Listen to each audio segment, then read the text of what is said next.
Direction of propagation of wave के। अच्छा, और स्पीड स्पीड कितनी होती है इलेक्ट्रोमैग्नेटिक वेव की? 3 × 10⁸ मीटर पर सेकेंड, मतलब ये स्पीड ऑफ लाइट के इक्वली होती है। ठीक है, वेरी गुड। बैठ जाओ, बैठो। आप खड़े हो विभा। इसके अलावा कोई दो प्रॉपर्टीज बताओ इलेक्ट्रोमैग्नेटिक वेव्स की। ये मैं इसीलिए तो आगे बिठाता हूँ क्योंकि मेरे को कन्फ्यूजन नहीं चाहिए। बोलो।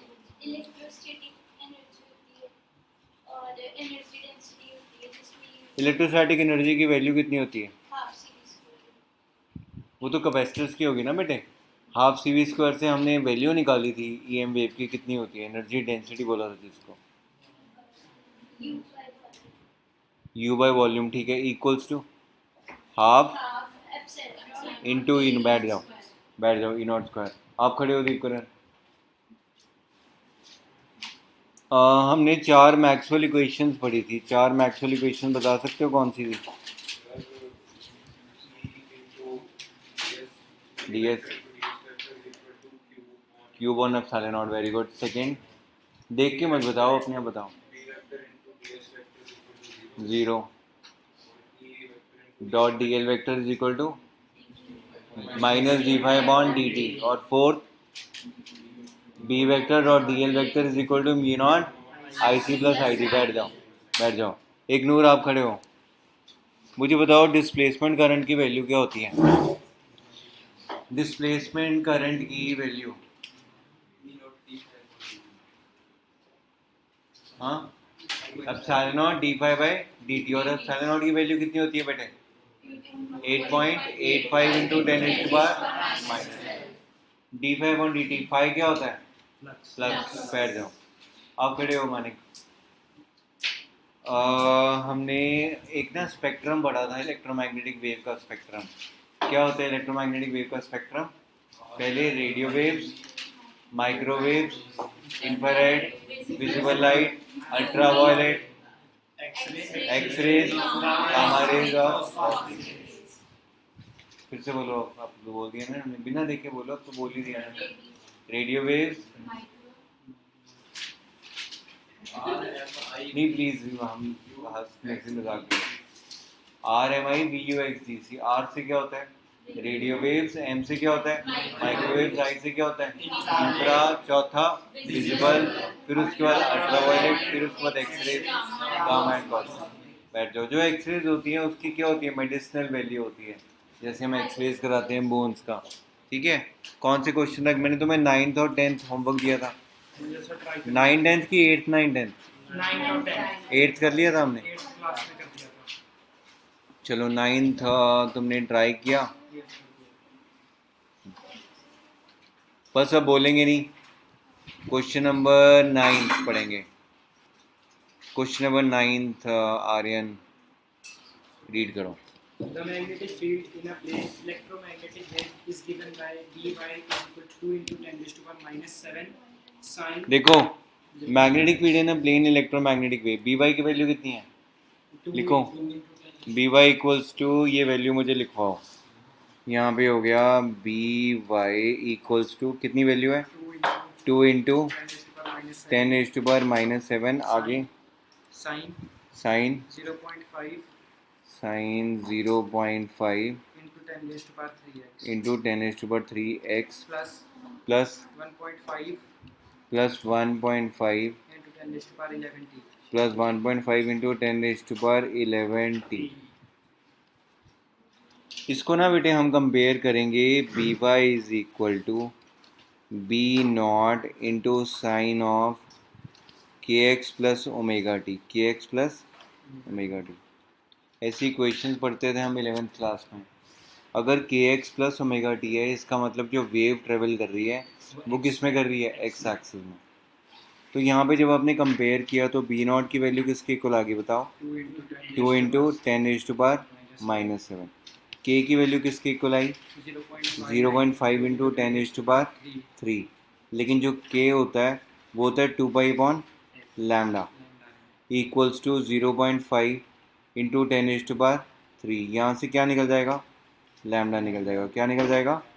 लैम्डा। ठीक है, अच्छा, और ओमेगा, ओमेगा की वैल्यू कितनी आई है? 1.5 इंटू 10⁻, ये आ गया omega is equal to 1.5 into 10⁻11। Omega क्या होता है? 2 pi into nu frequency which is equal to 1.5 into 10⁻11। तो यहाँ से हमारे पास क्या निकल जाएगा? फ्रीक्वेंसी निकल जाएगी। ठीक है, अब वापस चलते हैं क्वेश्चन पे। What is the wavelength? निकल गया, वेवलेंथ और फ्रीक्वेंसी निकल गया बेटे। इसलिए मैं कहता हूँ आगे बैठो, थोड़ा अटेंटिव। हाँ, नहीं आगे आ जाओ, टूट जाओ, आ जाओ इनके साथ, आ इधर। आप, मैं तुम्हारे भले के लिए बोल रहा हूँ, तुम्हें अपना भला बुरा भी नहीं पता लगता। मैं नुकसान कर रहा हूँ तुम्हारा, मैं भला कर रहा हूँ, फिर वो तो पता लगना चाहिए ना बेटे। अब मुझे बताओ, E इज इक्वल टू क्या, इक्वेशन क्या होती है? E not into sine of omega T plus K X, omega T plus K X. Omega क्या होता है? Angular velocity. के क्या होता है? Wave number. मेरे साथ बोलो ताकि लर्न हो जाए। के क्या होता है? Wave number. ओमेगा क्या होता है? एंगुलर फ्रीक्वेंसी या एंगुलर वेलोसिटी। अच्छा, अब सब कुछ मिल गया, वेवलेंथ फ्रीक्वेंसी भी मिल गई हमको। Expression for electric field. अब एक्सप्रेशन इलेक्ट्रिक फील्ड का कैसे निकालना है? देखो, तुम्हें ना बेटे बी नॉट की वैल्यू मिल गई, लैम्डा की वैल्यू यहाँ से निकाली होगी ना, निकाल लो यहाँ से value. 2 pi lambda is equal to 0.5 into 10⁻³ करेंगे। नहीं, इसमें कैलकुलेशंस करनी है, ये कैसी बात है? 2 pi lambda is equal to 2 pi is equal to 0.5 into 10⁻³। अच्छा, 2 into 3.14 divided by 0.5 into 10⁻³ is equal to what? Lambda. यहाँ से तो निकाल लो लैम्डा।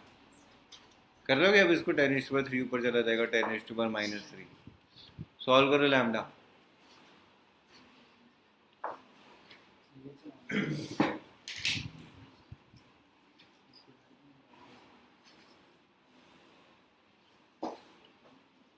ठीक है,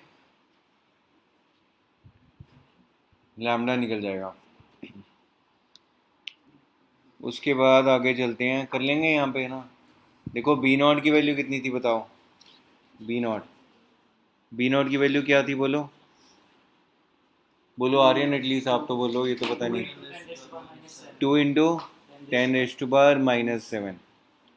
अच्छा, अब मेरे पास ना E not upon B not, E not upon B not क्या होता है? किसके इक्वल होता है? सी के इक्वल होता है। तो अगर सी के इक्वल होता है तो ई नॉट की वैल्यू हो जाएगी सी इंटू बी नॉट। सी कितना होता है? 3 इंटू 10⁸ इंटू 2 इंटू 10⁻⁻7। 3 इंटू 2 क्या हो गया? 60 आ गया। यानी कि ई नॉट की वैल्यू कितनी आ गई? 60। अब मेरे को ना इक्वेशन लिखनी है। इक्वेशन में जो ये वाला पार्ट है ना, वो तो सेम रहता है, ये सेम रहेगा, सिर्फ बी नॉट की जगह क्या आ जाएगा? ई नॉट। अब ध्यान से मेरे क्वेश्चन का आंसर देना। प्रोपगेशन हो रही है एक्स की तरफ, मैग्नेटिक फील्ड है वाई में, तो इलेक्ट्रिक फील्ड किस में होगी? जेड में। यानी कि तुम इक्वेशन लिखोगे E z is equal to E naught जो भी वैल्यू आई sine of k x plus omega t. वो जो वैल्यूज पहले थी वो तो सेम ही रहेंगी। हो गया question? E naught by B naught. देखो, जो इलेक्ट्रोमैग्नेटिक वेव होता है बेटे, इलेक्ट्रोमैग्नेटिक वेव की जो स्पीड होती है वो स्पीड ऑफ लाइट के इक्वल होती है। और कहाँ से नहीं समझ आया बताओ? हाँ, शुरू से। क्वेश्चन नंबर कौन सा ये? 9th। तुम्हें मैग्नेटिक फील्ड की वैल्यू दी हुई थी, हमने कंपेयर किया इसको B is equal to B naught sine k x plus omega t के साथ। तो के एक्स प्लस ओमेगा टी के साथ कंपेयर किया तो के की वैल्यू कितनी आ गई? ये आ जाएगी ना 0.5 इंटू 10⁻3। और ओमेगा टी है तो ओमेगा की वैल्यू कितनी आ गई? 1.5 इंटू 10⁻11। ये वैल्यू निकल गई। अब ओमेगा हमारे पास क्या होता है? 2 पाई इंटू न्यू। ओमेगा को लिखेंगे हम 2 पाई इंटू न्यू वैल्यू, लेकिन ओमेगा की आपके पास आगे वहाँ से फ्रिक्वेंसी निकाल लेनी है। फिर दूसरा क्या है मेरे पास? वेवलेंथ। वेवलेंथ में के मेरे पास आ गया, के की वैल्यू किसके इक्वल है, 2 पाई अपॉन लैम्डा। के बताओ क्या होता है, के is equal to wave number. Wave number किसके इक्वल होता है, 2 पाई अपॉन लैम्डा के। लैम्डा क्या होता है, वेव लेंथ। क्या होती है, वेव लेंथ। अच्छा, फिर उसके बाद एक्सप्रेशन लिखा हमने इलेक्ट्रिक फील्ड का। इलेक्ट्रिक फील्ड का एक्सप्रेशन लिखने के लिए मेरे को ई नॉट निकालना पड़ेगा। ई नॉट अपॉन बी नॉट किसके इक्वल होता है, सी। प्लीज़ ऐसे मत बैठो, अटेंटिव बैठो। ई नॉट अपॉन बी नॉट किसके इक्वल होता है, सी के इक्वल। तो वहाँ से हमने क्या निकाल लेना है, ई नॉट। जब तुमने ई नॉट निकाल लिया फिर तो इक्वेशन लिख के देंगे हम। इक्वेशन क्या होगी, E z is equal to E not into sine of k x plus omega t. वो तो सेम ही आ जाएगा। इलेक्ट्रोमैग्नेटिक स्पेक्ट्रम में से किस किस के वैल्यूज याद रखने हैं? वैसे तो सभी के याद रखने हैं, तुम ना सिर्फ वेवलेंथ याद कर लो इलेक्ट्रोमैग्नेटिक स्पेक्ट्रम की, रेडियो माइक्रो। अगर तुमने वेवलेंथ याद रख ली तो तुम फ्रीक्वेंसी अपने आप निकाल लोगे। New is equal to C by lambda करके। न्यू क्या होता है, फ्रीक्वेंसी। सी क्या होता है, स्पीड ऑफ लाइट। और लैम्डा क्या होता है, इसे निकालेंगे। क्वेश्चन नंबर 10 करेंगे अब। क्वेश्चन नंबर 10 को रीड करो, दिव्योत रीड करेगी। Figure shows a capacitor made of two circular plates. 2 circular plates, ये रहा कैपेसिटर। कैपेसिटर दिख रहा है तुम्हें, बना हुआ है ना नीचे। आगे Each of radius 12 centimeters. Radius कितना है, 12 सेंटीमीटर। अगर आर की वैल्यू, प्लीज़ अब साथ साथ समझ लेना, एक नू देख अब तू सोएगा फिर मैं ख़त्म कर दूंगा। तो आर की वैल्यू कितनी है, 0.12 मीटर। आगे Separated by 5 centimeters. Separated by 5 centimetre, मतलब डी की वैल्यू कितनी है, d is equal to 0.05 metre. आगे The capacitor is being charged by an external source. The charging current is constant and equals to 0.15. The charging current is constant equal, मतलब ये conduction current है, किसकी equal है, 0.15 ampere की। Calculate the capacitance. वो तो करेंगे, बी पार्ट पढ़ो। Obtain the displacement current. जो from डिस्प्लेसमेंट करंट होता है बेटे वो किसके इक्वल होता है, कंडक्शन करंट के। तो उसकी वैल्यू भी किसके इक्वल आ जाएगी, 0.15 एम्पियर के। तो बी पार्ट निकल गया मेरे पास, इसका आंसर आ गया 0.15 एम्पियर। सी पार्ट पढ़ना ज़रा। Is Kirchhoff's first law valid at each plate of the capacitor? Yes, तुम्हें मैंने बताया था कि जो तो वायर्स होती हैं, वायर्स के अंदर कौन सा करंट होता है, कंडक्शन करंट। कौन सा करंट होता है, लेकिन जो कैपेसिटर की प्लेट्स होती हैं उसके अंदर करंट कौन सा होता है, डिस्प्लेसमेंट। और कंडक्शन करंट की वैल्यू किसकी इक्वल होती है, डिस्प्लेसमेंट करंट की। डिस्प्लेसमेंट करंट की वैल्यू कितनी होती है, epsilon not D phi upon, लिखो I D is equal to epsilon not D phi upon D T. Epsilon not D phi upon D T I D. ठीक है, अब हमने कैपेसिटेंस निकालनी है। कैपेसिटेंस का फॉर्मूला क्या होता है, C is equal to epsilon not A upon D. अब मेरे को आर्यन ये बता, ए कैसे निकलेगा, A pi R square. Very good. D दिया हुआ तुमको, बस निकल जाएगी कैपेसिटेंस। ठीक है, ए की वैल्यू भी दी हुई है, डी की वैल्यू भी दी हुई है। आगे बढ़ो, आगे क्या लिखा है, रेट ऑफ। चलो पहले कैपेसिटेंस निकालो। हाँ, कैपेसिटेंस निकालो, मैं बताता हूँ।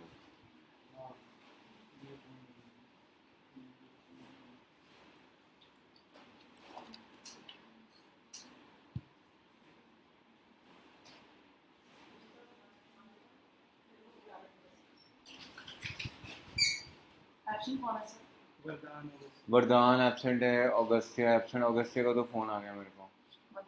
वरदान, अगस्त्या, आशीष राणा और यश Krishna.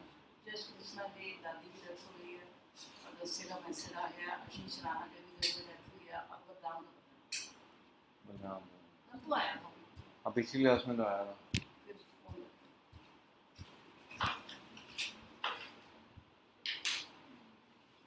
Calculate the capacitance and the rate of potential difference. अगला निकालेंगे रेट ऑफ पोटेंशियल डिफरेंस। देखो रेट ऑफ पोटेंशियल डिफरेंस निकालने के लिए ये हो गया सभी का, कर रहे हो फिर कैलकुलेशन, जल्दी करो बेटे, कैलकुलेशंस तो है आधी फिजिक्स। क्या हुआ, C is equal to epsilon not. Epsilon not की वैल्यू है, वो ई नॉट नहीं है, 8.85 इंटू 10⁻⁻12। सीजन करो।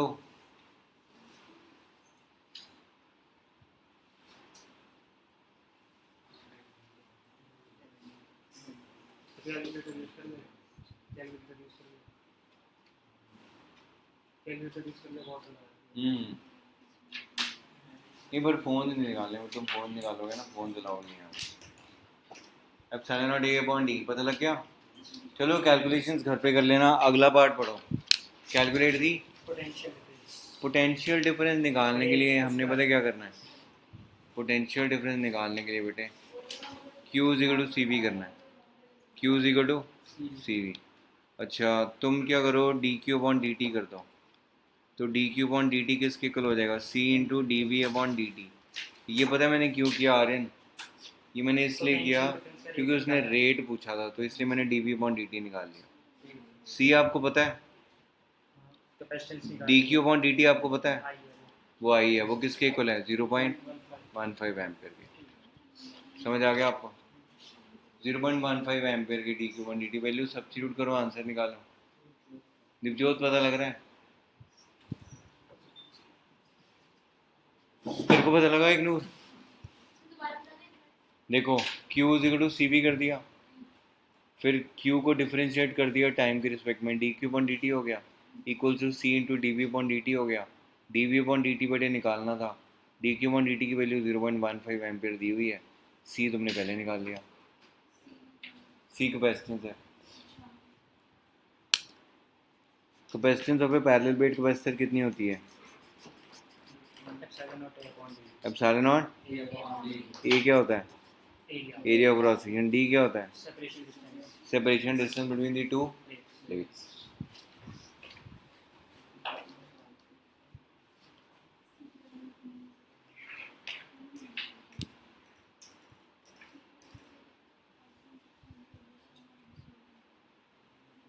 नहीं पता क्या विवरण क्या हुआ।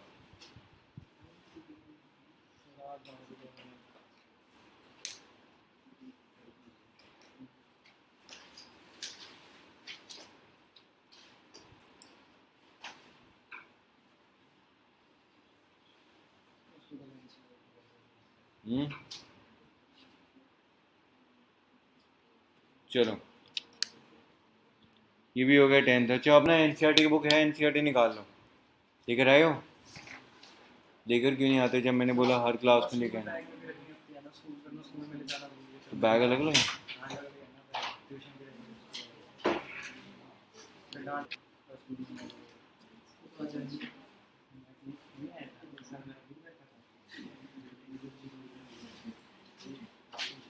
एनसीईआरटी के क्वेश्चंस करने हैं।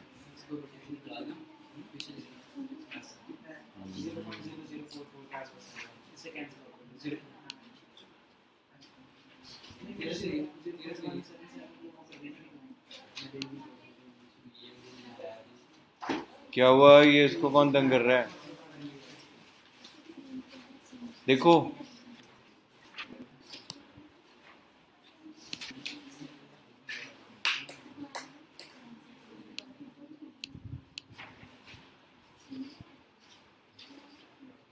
देखो भाई 8.1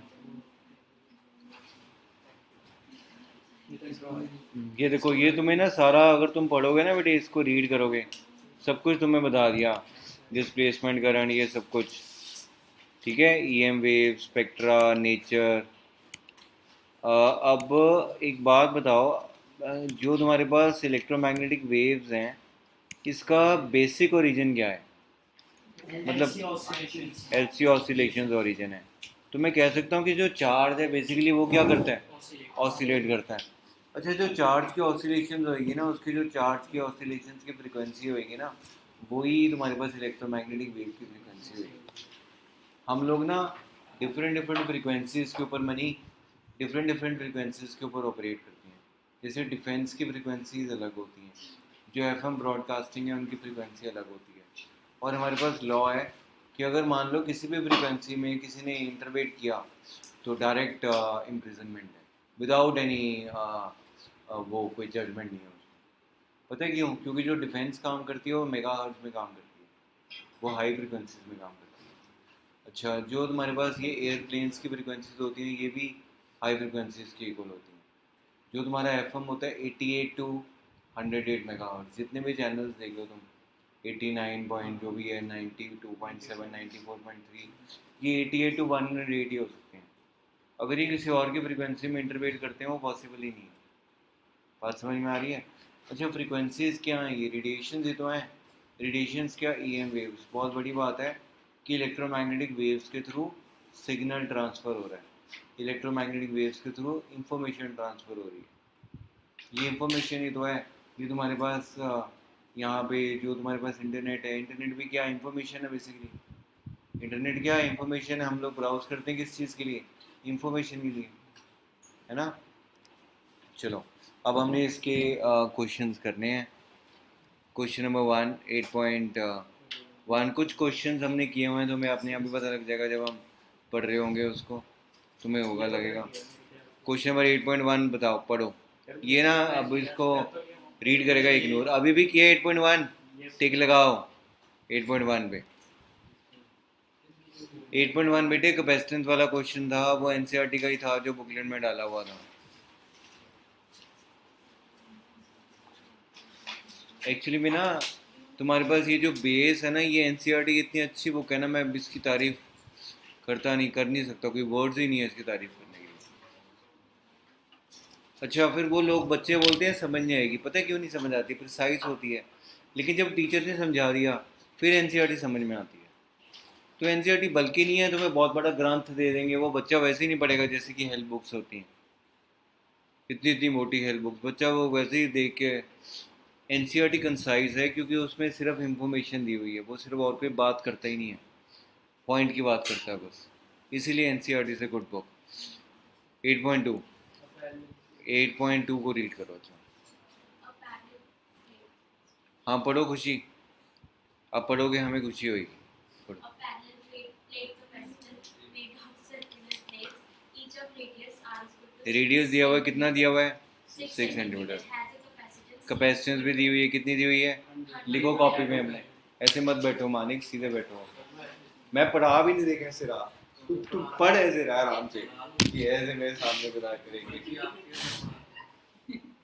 चलो, अब पहले लिखो, पहले कैपेसिटेंस की वैल्यू लिखो 100 पिको फैरेड।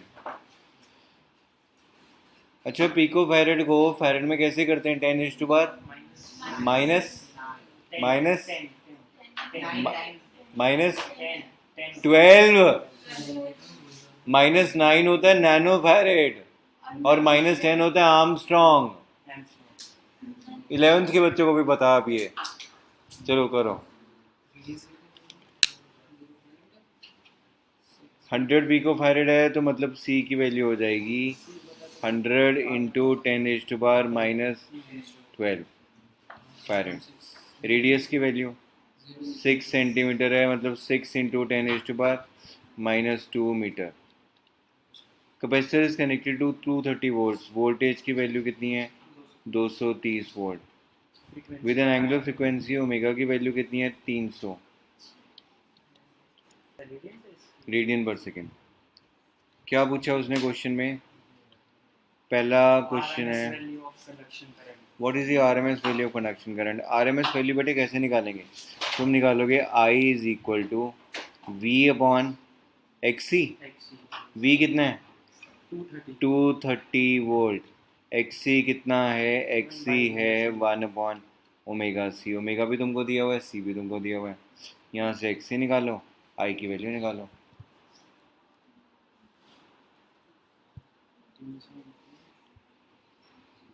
करो solve, I am waiting.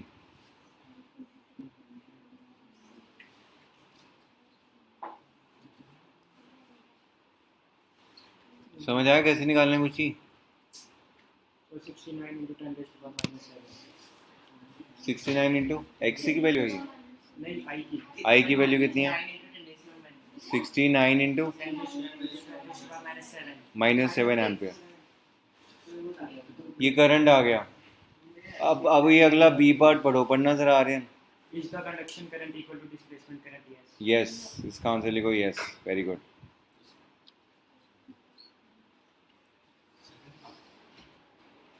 C part determine the amplitude of wave at point 3 centimetre from the axis between the plates, मतलब यहाँ से 3 सेंटीमीटर चले जाना है, फिर करंट निकालना है। ये ध्यान से समझो। कहता है यहाँ से 3 सेंटीमीटर चले जाना है, फिर हमने बी निकालना है। अब तुमको ना एक चीज़ बताई थी जब हम मैग्नेटिज्म कर रहे थे, उसमें ना एक वायर लेते थे, याद है? वायर के अंदर मैग्नेटिक फील्ड की वैल्यू निकालते थे। तो पहले मैं एम्पियर सर्किट लॉ लगाता हूँ। कौन सा law? amperes ampere circuit law. ये हो जाएगा B vector dot D L vector is equal to mu not into I dash. तो यहाँ पे हम कर देंगे B into D L. D L क्या होगा? 2 pi into small R is equal to mu not. Mu not होता है 4 pi into 10⁻⁻⁷ I dash. I dash क्या होगा? I into small R square upon capital R square. ये अंदर होती थी value, I into small r upon capital R square. Sorry, ये small r है।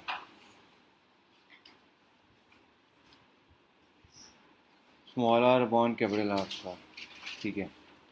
तो B into 2 pi R, 2 into 3.14। R की वैल्यू कितनी दी हुई है? डिस्टेंस कितना दिया हुआ है? 3 सेंटीमीटर, मतलब 0.03 इज इक्वल टू 4। नहीं बेटे, ये आर अलग अलग है। ये 4 इंटू यहाँ पे क्या हो जाएगा? 3.14 इंटू 10⁻⁻⁷ इंटू करंट की वैल्यू कितनी दी हुई है? करंट की वैल्यू कितनी निकाली? चलो, जो भी तुमने निकाली वो यहाँ पे डाल देना। स्मॉल आर की वैल्यू कितनी है? 0.03। और कैपिटल आर कितना दिया हुआ है? 0.06। तो ये हो जाएगा 0.06 का होल स्क्वायर। ये वैल्यू आ जाएगी यहाँ से बी निकल जाएगा। निकालो बी की वैल्यू, करो सॉल्व। कैलकुलेशंस को सॉल्व करो। 3.14 कैंसिल हो गया, और यहाँ पे 2 है, तो ये क्या आ जाएगा? 2 2 ज़ा 4।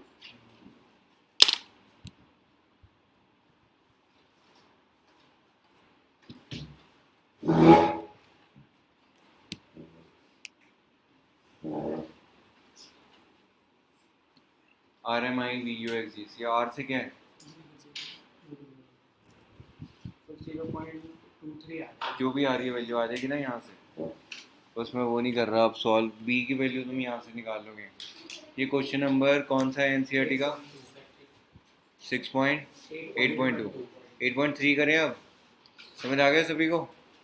शिवम, अच्छा मुझे बताओ, इलेक्ट्रोमैग्नेटिक वेव का बेटे स्पेक्ट्रम क्या होता है? पहला रेडियो वेव्स, दूसरा माइक्रोवेव्स, तीसरा इंफ्रारेड, चौथा विजिबल लाइट, फिर उसके बाद अल्ट्रावायलेट, फिर उसके बाद एक्स रेज, फिर उसके बाद गामा रेज, फिर उसके बाद कॉस्मिक। गामा और कॉस्मिक, ठीक है। मेडिसिनल वैल्यू किसकी होती है? एक्स रेज की। तुम्हें फ्रीक्वेंसी की रेंज याद रखनी है। तुम्हें बुकलेट में भी फ्रीक्वेंसी का टेबल बना हुआ है ना। फ्रीक्वेंसीज याद रखोगे तो वेवलेंथ अपने आप निकाल लोगे, क्योंकि फ्रीक्वेंसी क्या होती है? C upon lambda. C upon C is equal to 3 into 10⁸ metre per second. और लैम्डा क्या होता है? वेवलेंथ। क्या होता है लैम्डा? वेवलेंथ। थर्ड,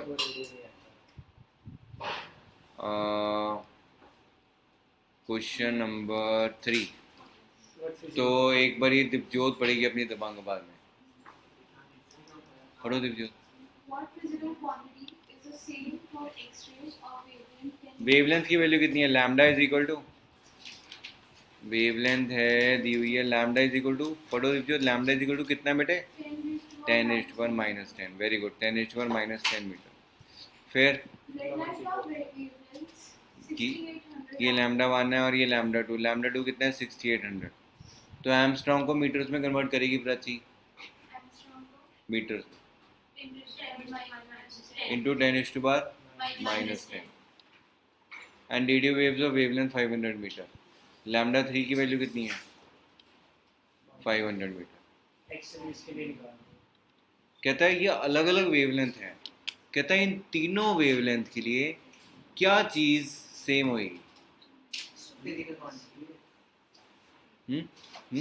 स्पीड, क्योंकि speed of the electromagnetic wave same होती है 3 × 10⁸ metre per second. What ever be the frequency, what ever be the wavelength, the speed will always remain the same.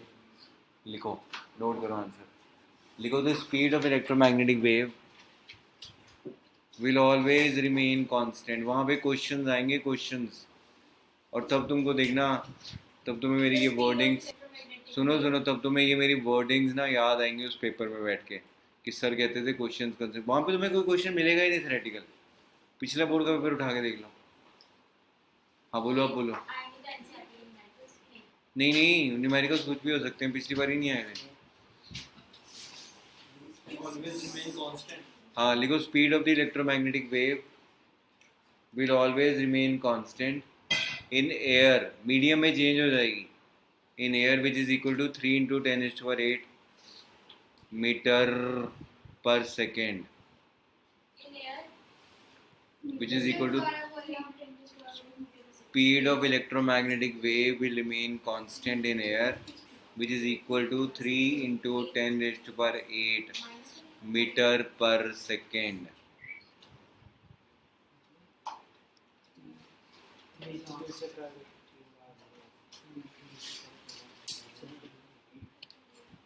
Eight point four.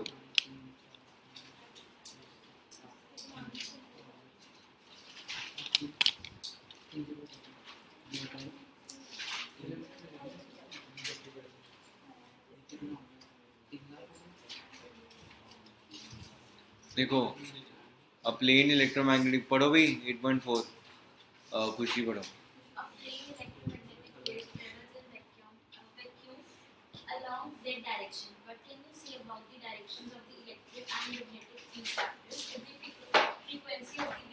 अच्छा पहले बताओ, जो wave है वो travel कर रही है z डायरेक्शन में, तो इलेक्ट्रिक फील्ड कहाँ पे हो सकती है?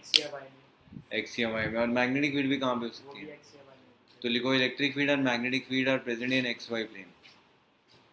Electric field and magnetic fields are present in xy plane. लिखो. विराज क्या हो गया?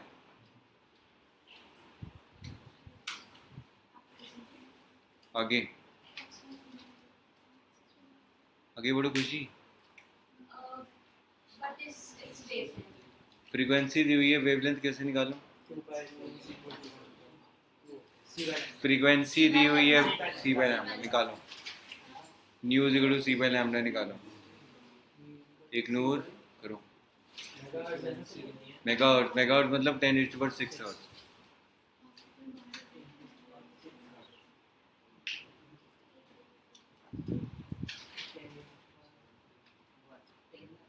Six hertz. अगला क्वेश्चन करें? चलो कर लो.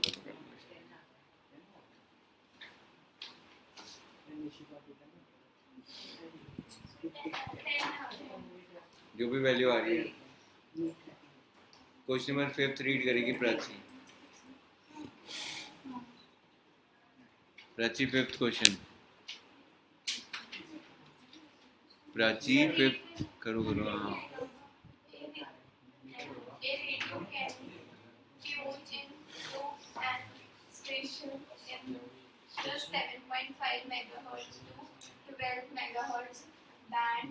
ये आपका जो सिग्नल है वो ब्रेक क्यों मार रहा है? 7.5 megahertz to 12 megahertz band. What is the corresponding? आपकी फ्रीक्वेंसी ठीक नहीं है. What is the corresponding wavelength? अब देखो मेरे को बताओ, फ्रीक्वेंसी दी हुई है एक की, इसकी भी दी हुई है. वेवलेंथ कैसे निकालो? c/λ से निकालो wavelength. Nu is equal to c. फिर देख, मान अगर ऐसे बैठेगा तो मेरे को देखो क्लास बाहर निकालना पड़ेगा. तो मेरे ऐसे अच्छा नहीं लगता बैठना मेरे को. मैं ऐसे, मैं पढ़ा रहा हूँ, ऐसे रेंटिव हो गए, तो मैं ऐसे बैठो, गंदा लगता है.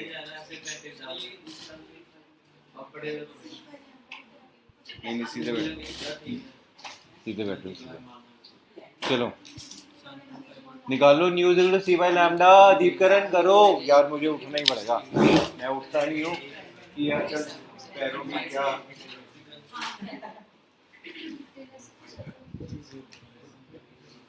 सॉल्व करो. पहले वाले क्वेश्चन का आंसर सॉल्व किया दिखाओ। पहले वाले क्वेश्चन का ये सॉल्व क्या काटे वाले ऐसी बात तो है ना। आज सॉल्व है जरूर सी बना फ्रीक्वेंसी की वैल्यू कितनी है?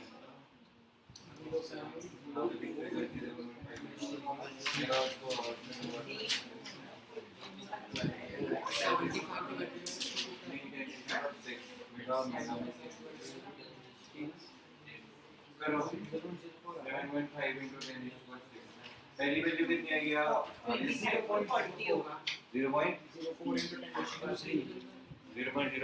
10 is equal to 3 और दूसरी वैल्यू 40 to 25 के रेंज में। पता नहीं निकाल लो जो भी आपकी वैल्यू हाँ तो लिया। अच्छी तरह पता क्या बिना डिस्ट्रैक्शन के पढ़ेंगे 2-3 महीने की बात है। 6th क्वेश्चन पढ़ो और अब सिग्नल लॉस नहीं होने चाहिए। 6th क्वेश्चन पढ़ो पढ़ो उसमें भी न्यूज सी पहले हमने लगना है।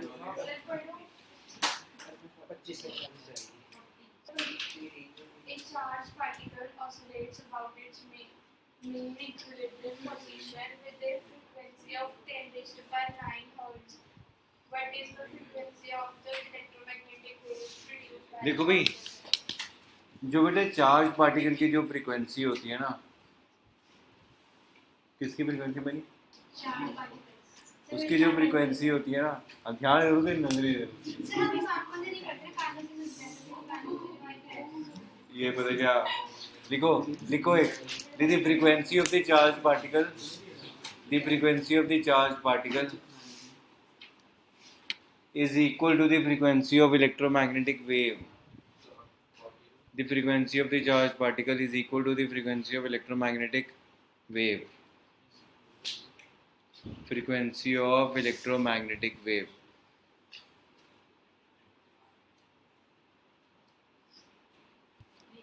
So the frequency is 10 raised to the power 9 hertz.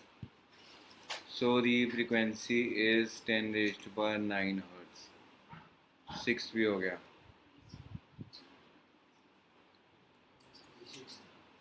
ये 6th क्वेश्चन था। 7th क्वेश्चन बढ़वा रहे हैं। The amplitude of the magnetic field Part of by a harmonic electromagnetic wave in vacuum is B naught. P naught की value दी हुई है तुमको। What is the magnitude of electric field? कैसे निकालेंगे? E not upon B not is equal to क्या होता है? C। वहाँ से E नॉट निकाल लो। निकालो।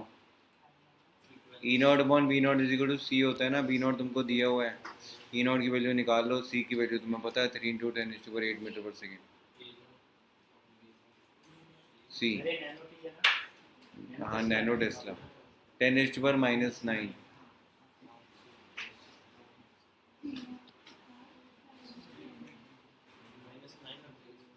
10⁻⁻9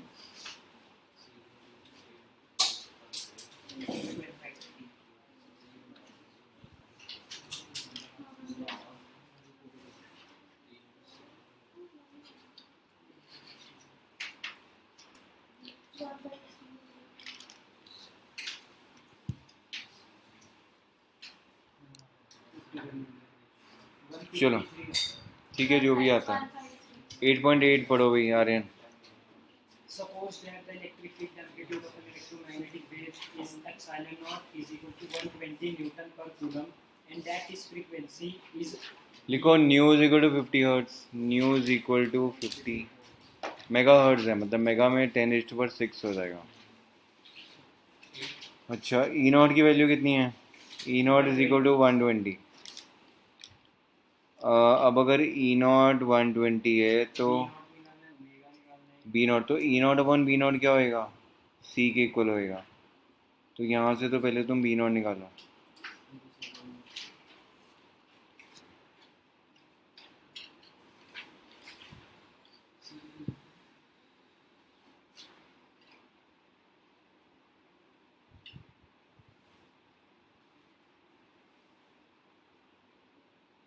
बी नॉट 40 निकल गया, बी नॉट जो भी आता है, ठीक है। अब ओमेगा, ओमेगा क्या होता है, ओमेगा होता है omega is equal to 2 pi into nu. Frequency दी हुई है तुमको 50 मेगाहर्ट्ज़ है, फ्रीक्वेंसी ये दी हुई है ना 50 इंटू 10⁶, तो वहाँ से ओमेगा निकालो, निकालो ओमेगा।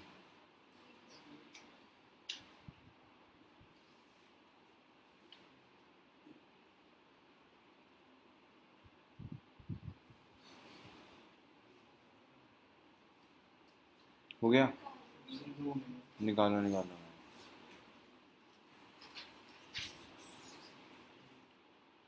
315 into 10⁻⁻⁻. ठीक है, अब क्या निकालना है मेरे को, के निकालना है। तो ओमेगा अपॉन के ये सी के इक्वल होता है, स्पीड ऑफ लाइट के इक्वल। ओमेगा आपको पता है, के आपने निकालना है, और सी की वैल्यू भी आपको पता है, के निकालो। Step by step, word by word कर रहे हैं एनसीईआरटी के क्वेश्चन। अब इससे ज़्यादा और क्या हो सकता है। ओमेगा अपॉन के इज इक्वल टू सी।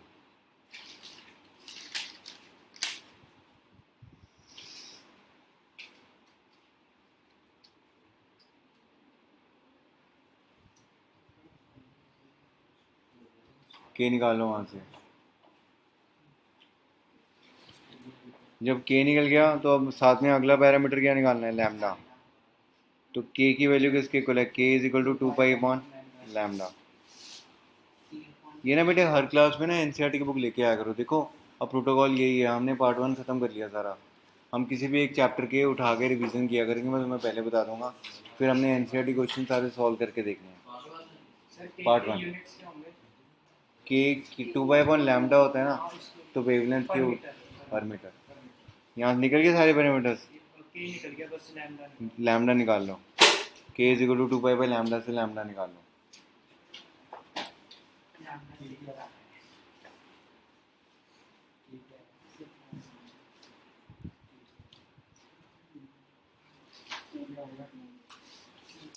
अच्छा फिर आगे वो कहता है, कर दूँ इरेज इसको।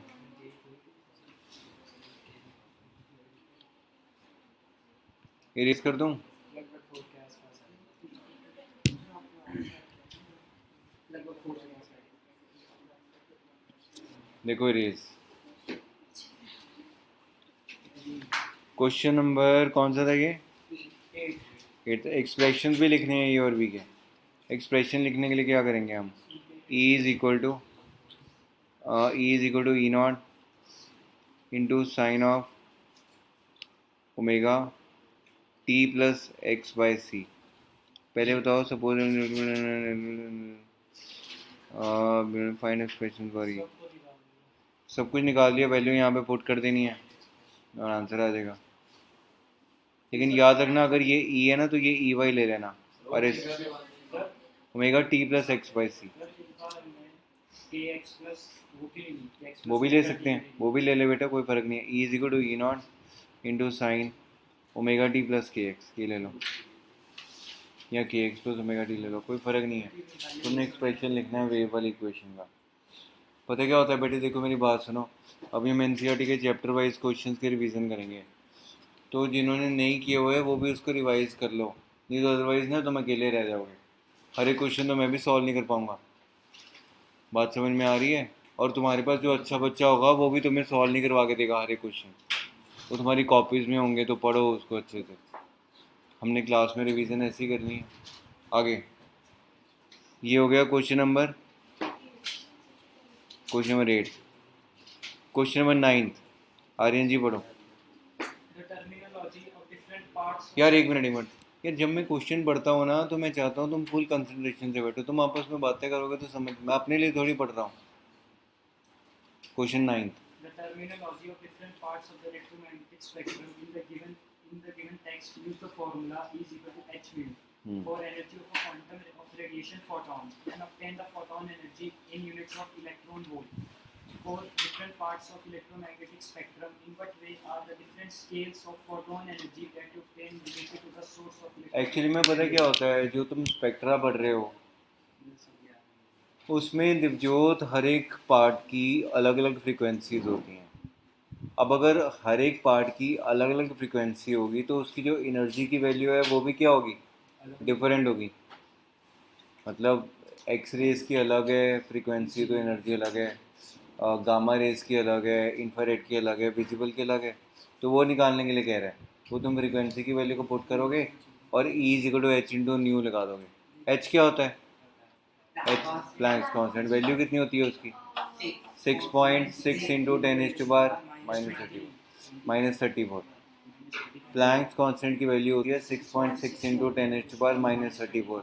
मास ऑफ इलेक्ट्रॉन होता है 9.1 into 10⁻31 kg। Mass of proton होता है 1.67 इंटू 10⁻27 kg।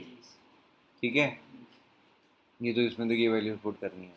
अच्छा, जो एक्स रेज हैं, एक्स रेज की फ्रिक्वेंसी ज़्यादा होती है तो उसकी जो एनर्जी है वो भी क्या होती है, तभी तो वो हार्मफुल होती है ह्यूमन बॉडी के लिए, बताया था ना तुमको। तभी जो टेक्नीशियंस होते हैं वो लेड के उस तरफ बीच में लेड की शीट्स लगा देते हैं या लेड का एप्रन पहन लेता है डॉक्टर। जब भी एक्सरेज की मशीन्स के साथ काम करना है तो डॉक्टर खुद लेड का एप्रन डाल लेता है ताकि उसको एक्सरेज की एब्जॉर्प्शन ना हो। एक एक लिखो, एक पॉइंट लिखो, देखो X rays are blocked by the, X rays are blocked by the, blocked by the metal lead. एक नूर उठाना है इसको, देख तू सो जाता है फिर तू कहता है मुझे समझ नहीं आया। एक्सरेज आर क्या क्या लिखवाया था, blocked by the metal lead. देखो दैट इज वाई लिख ले अब, कहाँ लिखे दिखाना तेरा, that is why lead aprons, that is why lead aprons are used, that is why the lead aprons are used by the technicians to save themselves from the x-rays। अब 9 के 9 मैंने क्वेश्चंस करवाए, 10th क्वेश्चन बेटे अपने आप करो, तुमको आ जाएगा ये 10th क्वेश्चन। सर एक्सरेज जैसे पेशेंट के लिए कितने मिलीसेकंड तक लगाते हैं? मिलीसेकंड नहीं, वो तो बड़ी देर के लिए होते हैं, सेकंड्स के लिए भी होता है। पता है एक्सरेज ना, अगर मान लो तुम पेशेंट को, नॉर्मल पेशेंट को, और नॉर्मल जिसको कुछ नहीं है उसको वैसे ही एक्सरेज से एक्सपोज करो ना तो थोड़ी देर के बाद ना वो वीकनेस फील करेगा, क्योंकि एक्सरेज इतने हार्मफुल होते हैं। तो चक्कर आएंगे, चक्कर आएंगे, नहीं मरते नहीं। वैसे ना ये स्टोरी है, देखो एक्सरेज को ना डिस्कवर किया था विलियम रॉयंटन ने, और विलियम रॉयंटन ने जब डिस्कवर किया था तो उसने अपने फैमिली मेम्बर्स के ऊपर ही एक्सपेरिमेंट्स किए थे। तब उसको ये नहीं पता था कि एक्सरेज जो है वो बड़े हार्मफुल हैं। फिर जब उसके फैमिली मेम्बर्स का सर्वाइवल, जब उनकी डेथ होनी शुरू हुई तब उसको पता लगा कि ये तो हार्मफुल ही बड़े हैं। ठीक है, वैसे विलियम रॉयंटन बड़ी फेमस स्टोरी है। देखो तुम साइंटिस्ट की वो देखो, डिस्कवरी करने के लिए फैमिलीज को ही, वो फैमिली को यूज़ कर लेते हैं। फिर 10th क्वेश्चन नंबर 10 क्वेश्चन को रीड करके अपने आप करो, प्राची से नहीं पूछना किसी ने, करो कुछ ही।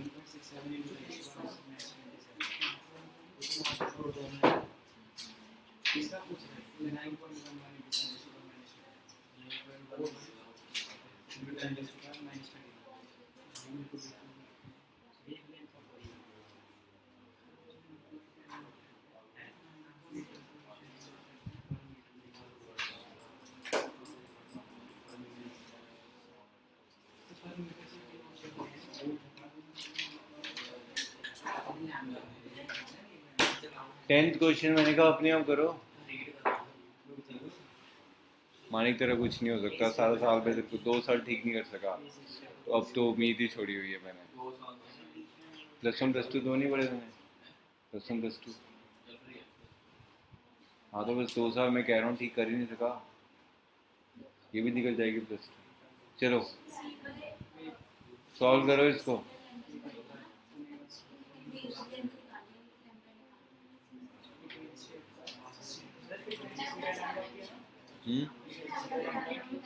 Frequency nu is equal to C/λ।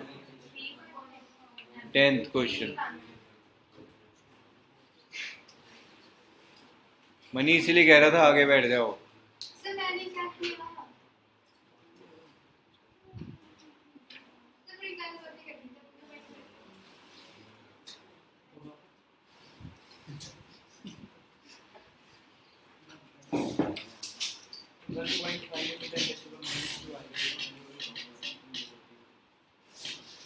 अच्छा देखो फ्रीक्वेंसी की वैल्यू कितनी दी है? Frequency is equal to 2 into 10⁻10 hertz. और एम्पलीट्यूड कितना दिया? एम्पलीट्यूड किसका है? इलेक्ट्रिक फील्ड का एम्पलीट्यूड है, मतलब ई नॉट की वैल्यू है 48।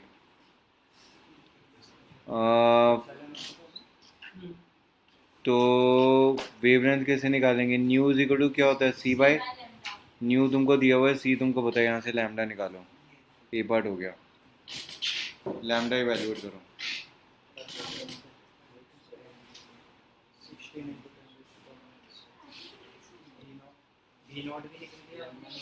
What is the amplitude of the oscillating magnetic field? E naught upon V naught is equal to C है, ठीक है, यहाँ से आ जाएगा B पार्ट पे।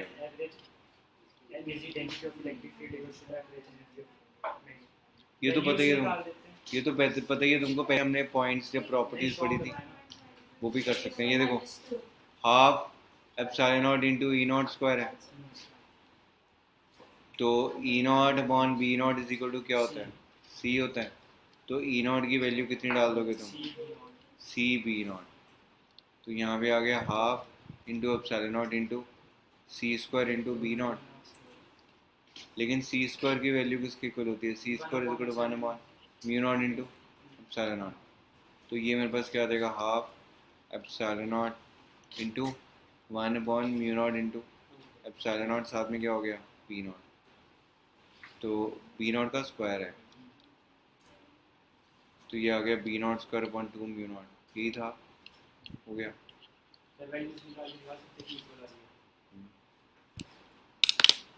सेम ही होती है value. Energy density in electric field and magnetic field तुम्हारे नोट्स में भी प्रॉपर्टीज में किया हुआ है सॉल्व, बुकलेट में नहीं आना।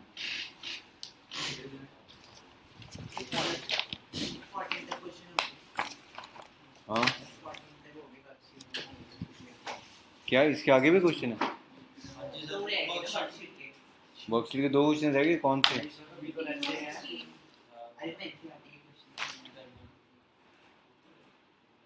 अच्छा क्वेश्चन नंबर 15 और क्वेश्चन नंबर 16। अच्छा ठीक है, वर्कशीट के क्वेश्चन नंबर 15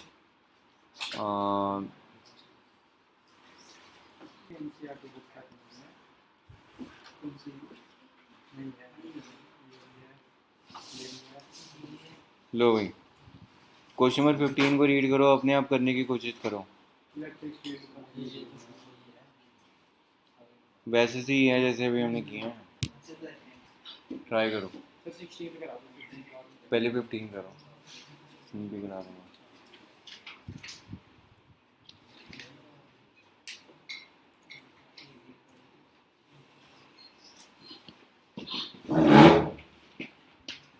करो एक मिनट। 15 क्वेश्चन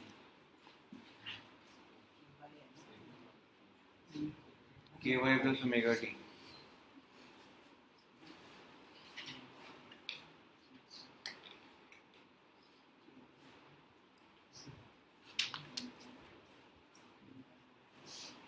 इग्नोर कर लो, इग्नोर इग्नोर, सुन नहीं रहा तेरे को? लगाओ उसके साथ बात करने के लिए। ये 15th क्वेश्चन।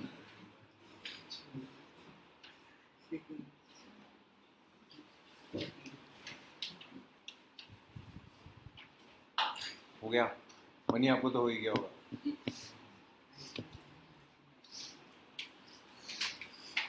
हाँ जी कैसे करेंगे मनी? खड़े हो जाओ, शाबाश।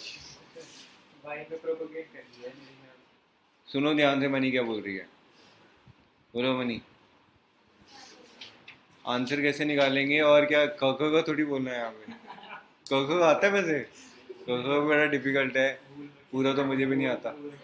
आगे चलो पढ़ो। हाँ क्वेश्चन पढ़ो एक बारी। Suppose that the electric field part of vacuum is E equals to 3.1. ई की वैल्यू कितनी है लिखो, E is equal to The white pen. 3.1, E is equal to 3.1। आगे कॉस 1.8. मैंने इसलिए बिठाया है उसको आगे, मैंने बिठाया कि शायद तेरे को देख के ये पढ़ने लग जाए, पर उसको देख के तू भी 1.8 वाई प्लस 5.4 इंटू 10⁻⁶। साथ में आगे क्या है, टी है। आगे बढ़ो, What is the direction of the direction of propagation बताओ। वाई में जा रही है। वाई में जा रही है, direction of propagation is along Y axis. क्या लिख लो वाई। आगे what is what is the, ये भूल गया बी बेटे, wavelength lambda. What is wavelength, lambda. अच्छा देखो, वेवलेंथ निकालने के लिए के वाई होता है ना, के की वैल्यू कितनी है 1.8, के कितना होता है 2 pi upon lambda is equal to 1.8। यहाँ से लैम्डा निकाल लो, निकल जाएगा ना। पहले लैम्डा तो निकालो, बैठ जाओ लैम्डा निकाल लो।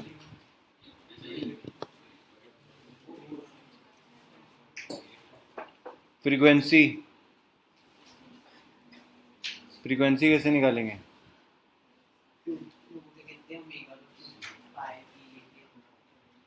ओमेगा को, ओमेगा की वैल्यू कितनी है, ओमेगा की वैल्यू है 5.4 इंटू 10⁻⁶। ओमेगा क्या होता है 2 pi into nu is equal to 5.4 into 10⁻⁶। यहाँ से न्यू निकाल लो, फ्रीक्वेंसी भी निकल जाएगा।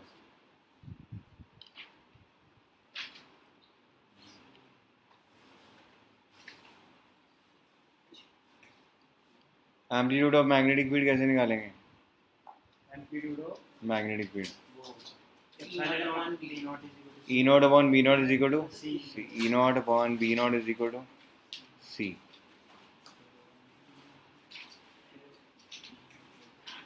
Right the expression for magnetic field. Magnetic field का part B is equal to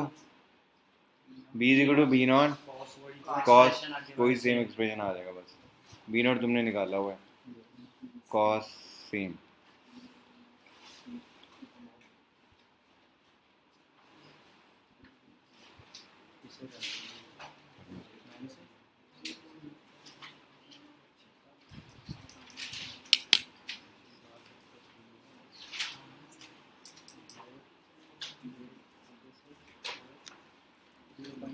question number 16 कर दूँ इसको रेज।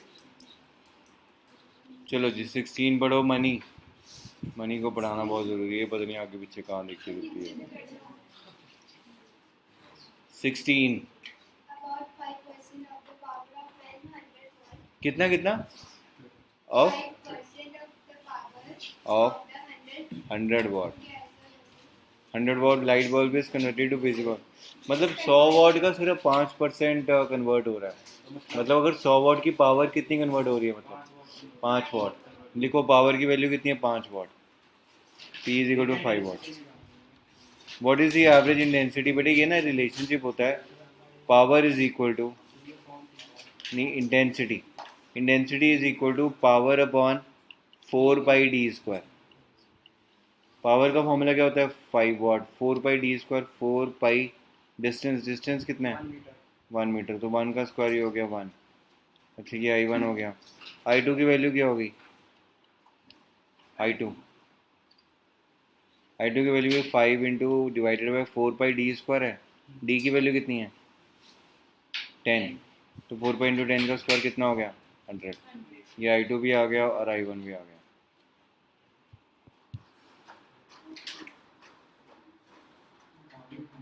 बैठ जाओ, कर तो लिया 10 मीटर, कर तो लिया 10 मीटर, और ये आंसर्स भी दिए हुए हैं। पाई की वैल्यू 3.14 पुट कर देंगे, ठीक है। बैठ जाओ, कर लिया सभी ने। ये हो गई वर्कशीट पूरी जो तुम्हारा वो था।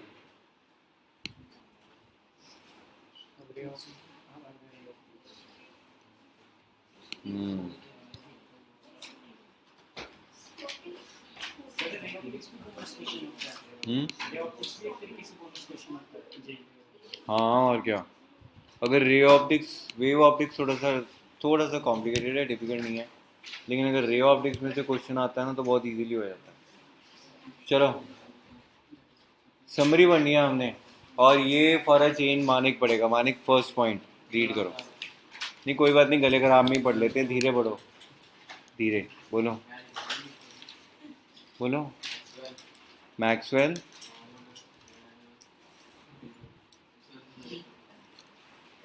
चलो आप पढ़ो खुशी। Maxwell found an inconsistency in the Ampere's law and suggested the existence of existence of additional current called called displacement displacement current. current. तुम भी बनाओ समरी, लिखो कॉपी में समरी। फर्स्ट लिखो फर्स्ट पॉइंट। ये पता है किस चीज़ की बात कर रहा है? ये मॉडिफाइड एम्पियर सर्किटल लॉ की बात कर रहा है। क्या बात कर रहा है ये? फर्स्ट पॉइंट तुम लिखो modified ampere circuital law. Modified amperes circuital law. हमने सिर्फ सिंपल ये लिख लेना है, B vector dot D L vector is equal to mu not into I C plus I D. बस सिंपल लिख देना।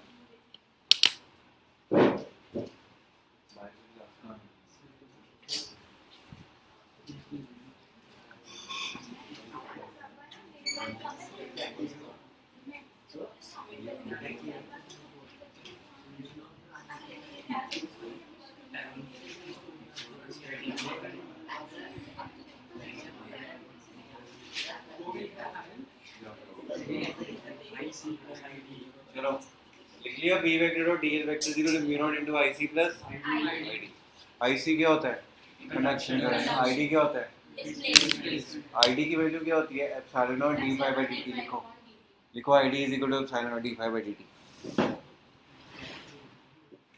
समरी। सेकेंड पॉइंट बढ़ो। An accelerating charge produces electromagnetic waves and electric charge oscillating harmonically with frequency v produces electromagnetic waves of the same frequency v. ये देखो वही बात की ना मैंने, कि जो तुम्हारे पास जो ऑसिलेटिंग चार्ज की फ्रीक्वेंसी है वही फ्रीक्वेंसी किसकी होगी? इलेक्ट्रोमैग्नेटिक वेव की।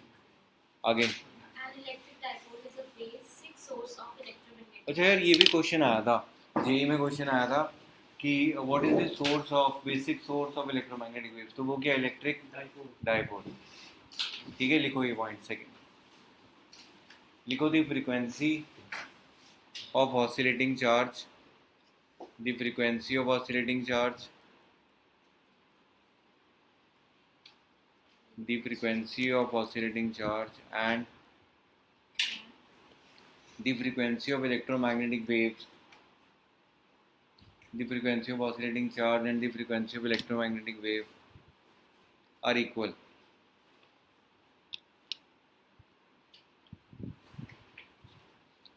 Full stop. फिर आगे लिखो, an electric dipole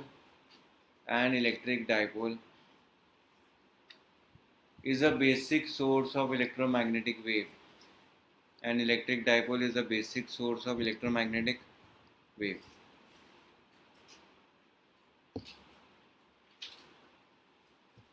Third पढ़ो।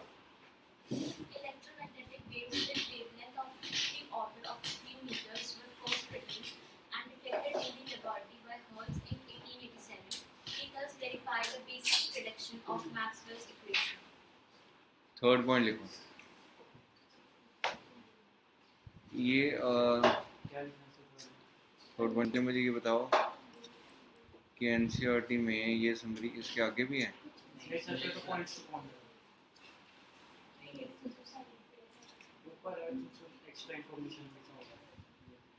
ये दो।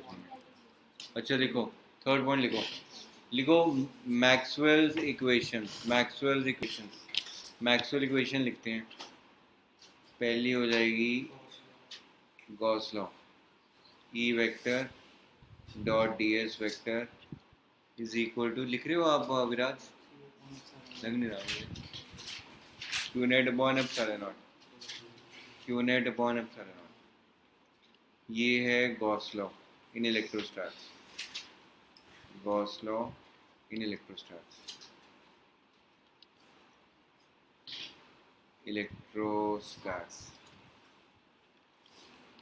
अच्छा, फिर उसके बाद होता है B vector dot D S vector is equal to 0।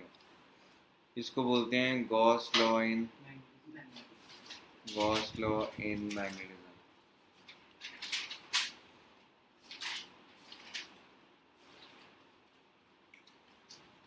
ठीक है, फिर लिखो E vector dot D L vector is equal to minus D phi by D T.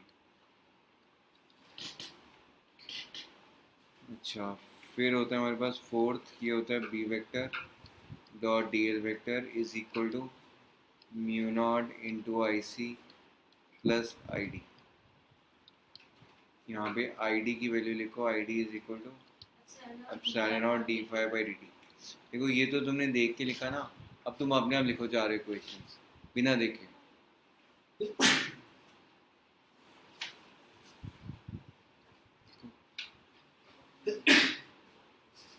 Epsilon not D phi by D T.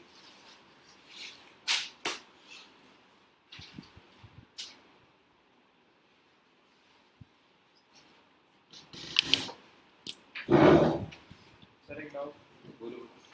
ये physics का पता है, assume that the radiation is emitted isotropically and neglect reflection. आइसोट्रॉपिकली मतलब single direction में और reflection नहीं होगी।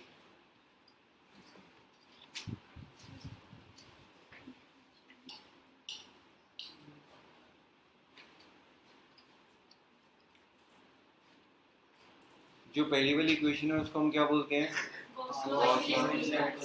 दूसरी इक्वेशन को, तीसरी इक्वेशन को फैराडे लॉज क्या बोलते हैं उसको? Faraday laws. चौथी इक्वेशन को मॉडिफाइड एम्पियर्स सर्किटल लॉ। नाम तो पता होने चाहिए। तीसरी इक्वेशन को बोलते हैं फैराडे लॉज और फिर चौथी इक्वेशन को मॉडिफाइड एम्पियर सर्किटल लॉ। ये था हमारे पास पॉइंट नंबर थर्ड, डिटेल में हमने कर लिया। पॉइंट नंबर 4 पढ़ो भी। Electric and magnetic fields oscillate sinusoidally in space and time in an electromagnetic wave. The oscillating electric and magnetic fields E and B are perpendicular to each other. And in the direction of propagation of the electromagnetic wave for a wave of frequency V, wavelength lambda propagating along z direction. ये देखो इसमें इस point में है summary इसकी है कि जो इलेक्ट्रोमैग्नेटिक वेव है वो ट्रांसवर्स वेव है। उसमें जो इलेक्ट्रिक फील्ड है उसकी direction perpendicular to direction of magnetic field, perpendicular to direction of propagation of wave. और उसके बाद उसने वेव्स की एग्जांपल दे दी। तुम लिखो, पॉइंट लिखो electromagnetic wave, electromagnetic wave is a electromagnetic wave is a transverse wave, which means electromagnetic wave is a transverse wave, which means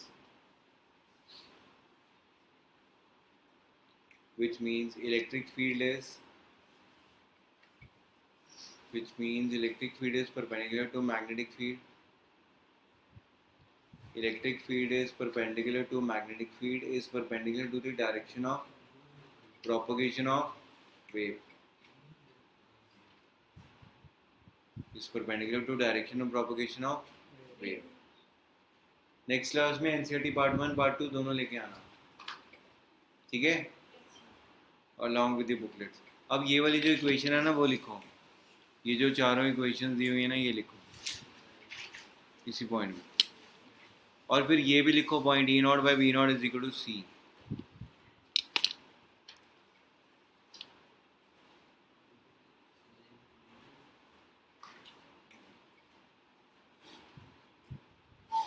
E naught by B naught is equal to C.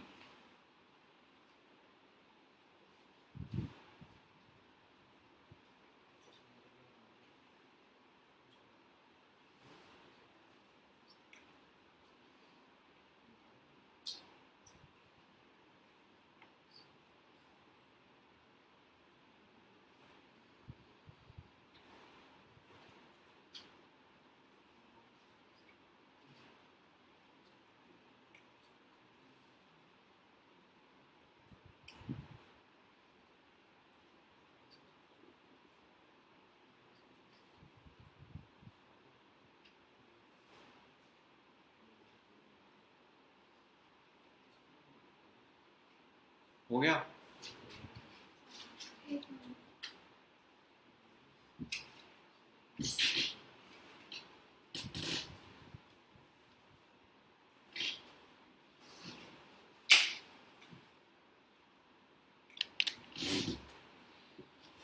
अगला point, point number 5 पढ़ो। The speed of c of electromagnetic wave in vacuum is related to U naught and epsilon naught. The free space, permeability and permittivity constants as follows: c is equal to 1 upon under root mu naught epsilon naught. The value of c equals the speed of light obtained from optical measurements. Light is an electromagnetic wave. लिखो next point, लिखो the speed of electromagnetic wave c is equal to the speed of electromagnetic wave c is equal to 1 upon root of under root of mu naught epsilon naught. The speed of electromagnetic wave in air is equal to ये. The speed of electromagnetic wave in air is equal to this. Whereas the speed of electromagnetic wave in a material medium, whereas the speed of electromagnetic wave in material medium is ये लिखो v is equal to 1 upon under root mu epsilon.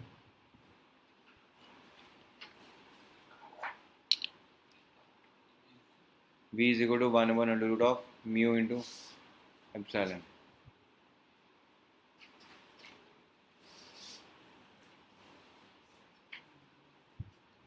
Question number 6, point number 6 पढ़ो. The spectrum of electromagnetic waves stretches in principle over an infinite range of wavelengths. Different regions are known by different names. Over an infinite range of wavelengths, different regions Are known by different names. by different gamma rays. ये gamma rays, X-rays, ultraviolet वही RMI. लिखो अगला point. लिखो electromagnetic spectrum is वही same. RMI VUXGC. और जब तुम इस तरफ जा रहे हो तो फ्रीक्वेंसी की वैल्यू क्या होएगी? इंक्रीज. फ्रीक्वेंसी इंक्रीज होएगी. अगर फ्रीक्वेंसी इंक्रीज होएगी तो वेवलेंथ क्या होएगी? डिक्रीज. Wavelength is decrease.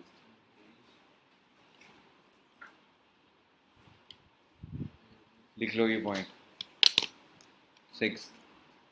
ठीक है, तो पॉइंट टू मॉनिटर भी पढ़ने हैं. पढ़ो. The basic difference between various types of electromagnetic waves lies in their wavelengths or frequencies. Since all of them travel through vacuum with the same speed, consequently the waves differ considerably in their mode of interaction with matter. लिखो अगला point. लिखो all the electromagnetic waves have same speed. All the electromagnetic waves have same speed but different frequencies and wavelengths.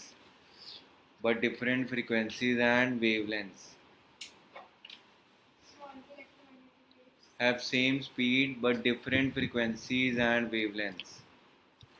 Point number 1 की summary. Point number 2 पढ़ो.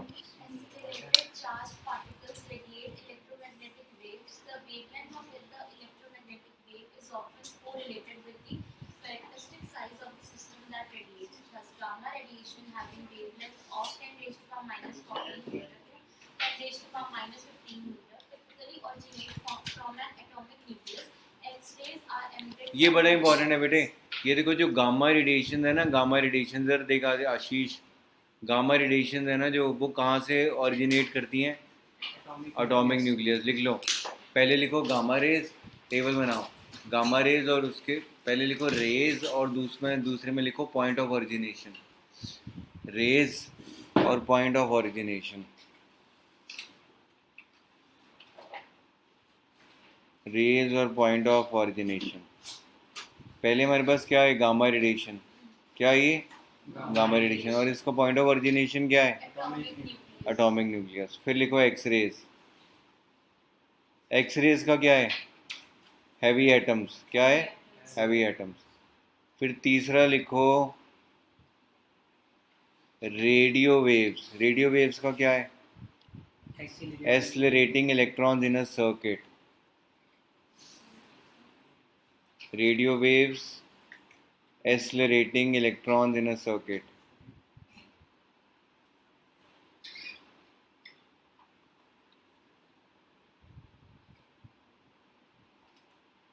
फिर लिखो visible.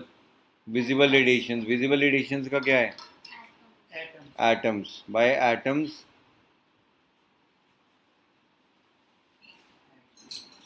Atoms here. बस atoms. Atoms की vibration atoms. Second हो गया। Point number 3 पढ़ो। Infrared waves with frequencies ये lower पॉइंट than बहुत इंपॉर्टेंट है। इंफ्रारेड की जो फ्रीक्वेंसीज होती हैं वो लोअर होती हैं विजिबल लाइट से। आगे vibrate not only the electrons but entire atoms or molecules of substance. लिखो इंफ्रारेड रेज। अगला लिखो इंफ्रारेड रेज का सोर्स उसी टेबल के नीचे। इंफ्रारेड रेज का सोर्स होता है vibration of electrons, vibration of electrons comma atoms और molecules.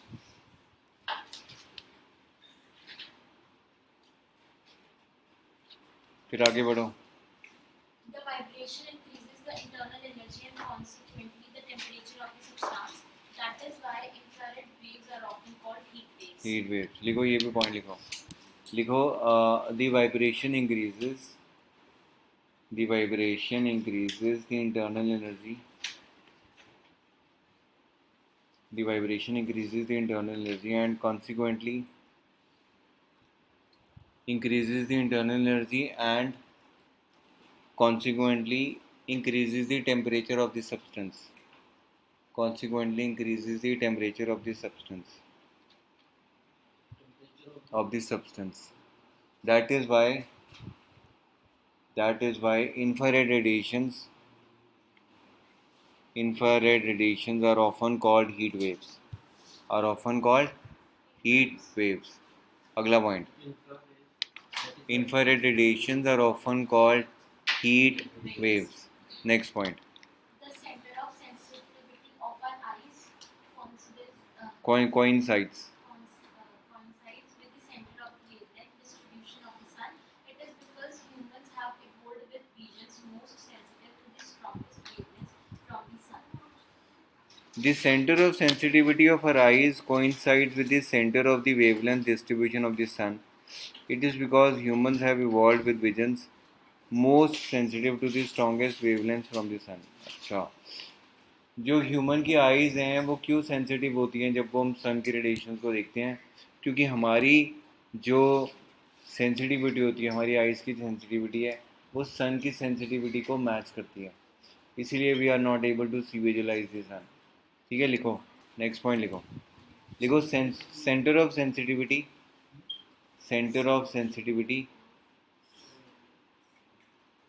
Centre of sensitivity of our eyes, centre of sensitivity of our eyes coincides with the center of the wavelength distribution of the sun. Coincides with the center of the wavelength distribution of the sun. Center of sensitivity of our eyes coincides with the center of the wavelength distribution of the sun.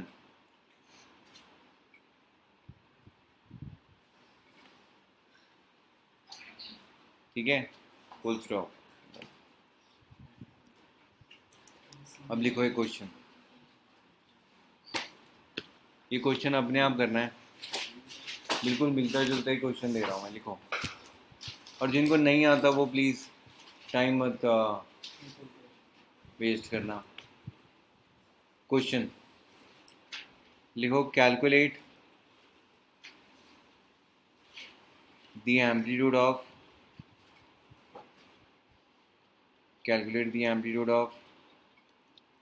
magnetic field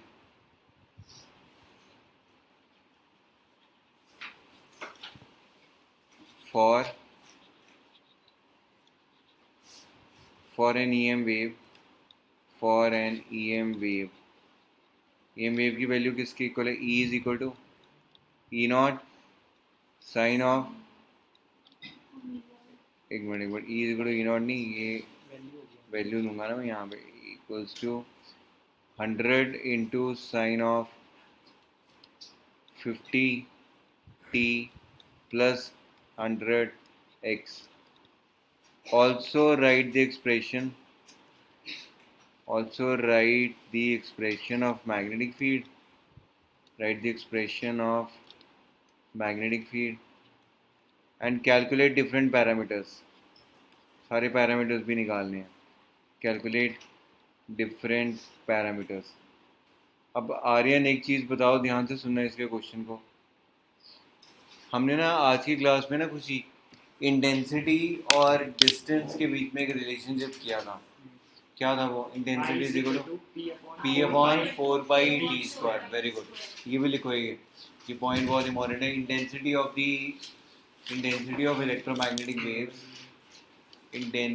electromagnetic waves is equal to, part लिख रहे हो आप, is equal to P upon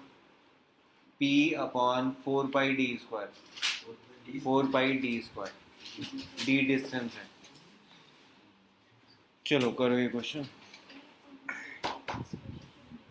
4πt².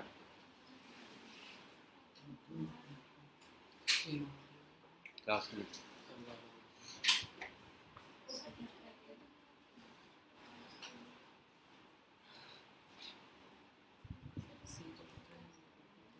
करो.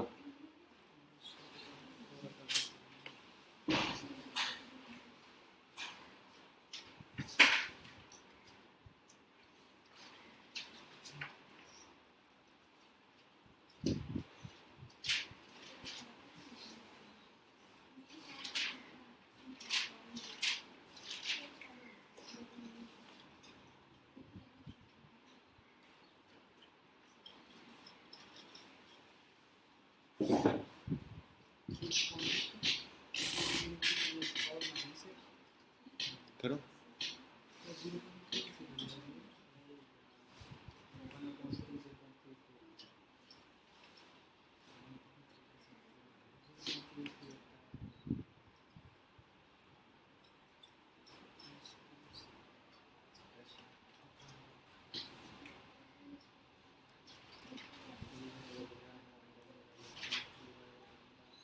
खुशी क्यों आ रही है आपको इतनी खुशी?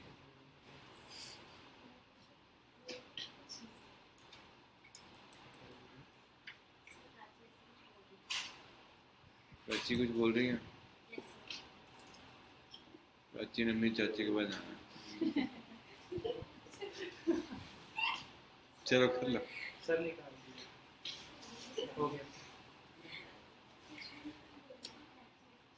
हो गया भाई सभी का. कैसे करना है बताना जरा. आदर्श खड़े हो शाबाश. पहले तो इक्वेशन लिखनी है. रुक जा, मेरे को साथ साथ ना करवा देना. पहले इक्वेशन लिख ली मैंने. E is equal to E not sine omega T. Vibha आपने किसके पास जाना? Omega T plus kx. आगे. हाँ तो ओमेगा की वैल्यू कितनी आएगी?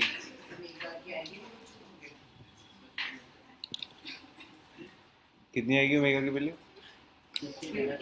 50. और k की वैल्यू? k की वैल्यू 100. मनी चुप. मतलब मनी चुप करवाओ जो बोल रहा है. k equal to 100. आगे. E नॉट की वैल्यू 100. ठीक है, कंपेयर कर लिया. 100 आ गया.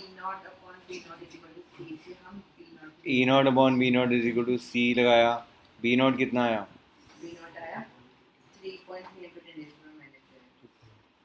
B नॉट कितना आया? 3 इंटू 10⁻⁻⁷. अच्छा फिर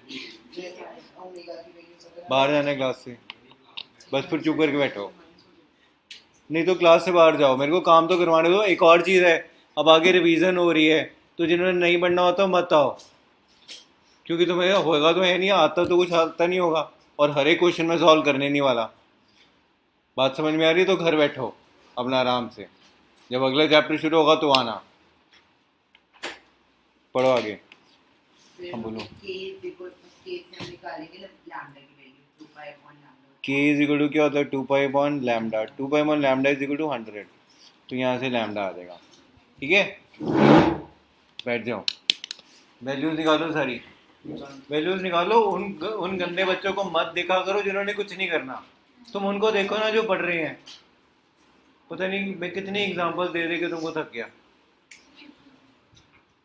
नालायकों के साथ नालायक थोड़ी बनना है, उनका अपना कल्चर है, वो अपना देखेंगे हिसाब से, हमारा अपने।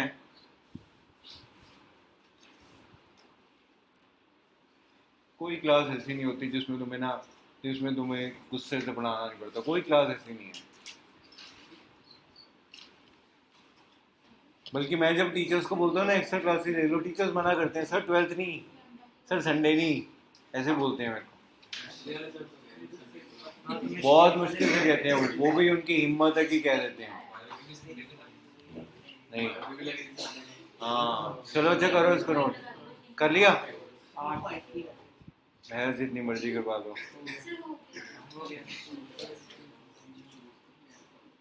2 पाई अपॉन लैम्डा। अब जितनी भी हमने काम किया ना, मैं कोई भी क्वेश्चन पूछूंगा उसको लर्न कर लो, चुपचाप करना, मुंह से आवाज ना आए।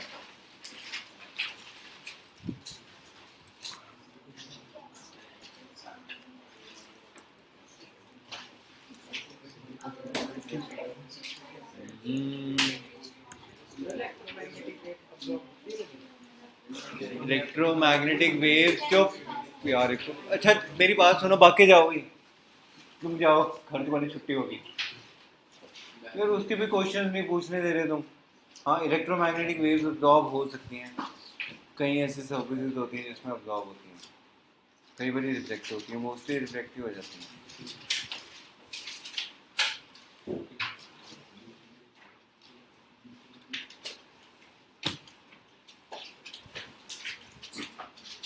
करो फिर कॉपीज बंद, एक नोट से शुरू करेंगे हम। कॉपीज बंद करो, खड़े हो जाओ, नोट कॉपीज बंद करो। मैक्सवेल की 4 इक्वेशन बता, कॉपीज बंद कर देना। सुना नहीं है तेरे को? सुनता नहीं है, या मैं पेरेंट्स के साथ फोन करके सुनाओगे भी, यार इसको तो सुनता ही नहीं है, बच्चे को पढ़ने भेज दिया आपने। मैक्सवेल की इक्वेशन बता, 4 कौन सी होती हैं?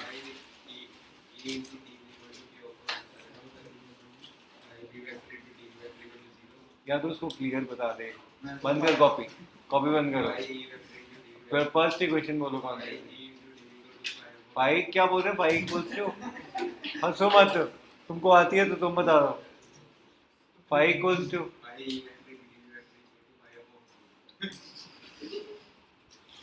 ये क्या बोल रहा है? तो इग्नोर, क्लियर तो बोल।